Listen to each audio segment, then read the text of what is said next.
გარემოს დაცვის მსოფლიოს დღის აღსანიშნავად გარემოს დაცვის და სოფლის მეურნეობის სამინისტროს ეზოში ღონისძიება გაიმართა, რომელშიც მონაწილეობა ქართულ-ამერიკული სკოლის მე-6 და მე-7 კლასის მოსწავლეებმა მიიღეს.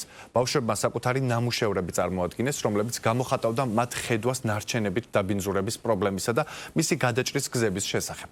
გარემოს დაცვის და სოფლის მეურნეობის მინისტრის მოადგილემ სოლომონ პაულიაშვილმა სიტყვით გამოსვლის დროს განაცხადა, გარემოს დაცვის მსოფლიო დღე კიდევ ერთხელ გვახსენებს, რამდენად მნიშვნელოვანია თითოეული ადამიანის ჩართულობა გარემოს დაცვის პროცესში. გარემოს დაცვის და სოფლის მეურნეობის სამინისტროს სისტემაში შემავალი უწყებების მიერ გარემოს დაცვის მსოფლიოს დღის აღსანიშნავად არაერთი ღონისძიება ჩატარდა.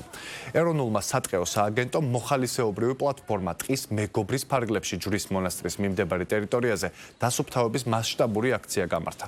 ლაგოდეხში დაცული ტერიტორიების სააგენტომ შემეცნებით საგანმანათლებლო პროექტის ვიცავ ჩემი ქვეყნის ბუნებას დასკვნითი ღონისძიება ჩაატარა. გარემოს ეროვნულმა სააგენტომ გარემოს დაცვის მსოფლიო დღე ბათუმში წყალში ნარჩენების შემგროვებელი დრონის სადემონსტრაციო ჩვენებით და სანაპიროს დასუფთავების აქციით აღნიშნა.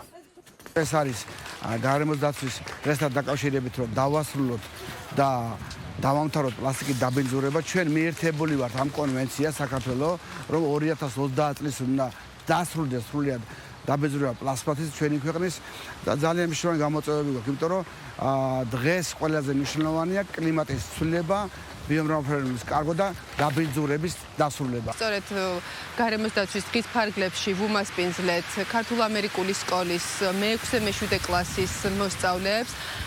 უდაოდ ჩანდა ბავშვების დიდი ინტერესი და შესაბამისად ჩვენი ცენტრი არის სწორედ სივრცე იმისათვის, რომ მათთან ვითანამშრომლოთ და კიდევ უფრო გავზარდოთ მათში, ასე ვთქვათ, ეკოლოგიის სიყვარული. როცა ბუნებაში ვყრით პლასტმას და ნარჩენს, ბუნებაში მყოფი ცხოველი და ყველა მცენარე ზიანდება. ამიტომაც მოუწოდებ ყველა ბავშვს, რომ დაისვას გარემო და არ გადაყაროს ნარჩენი ბუნებაში.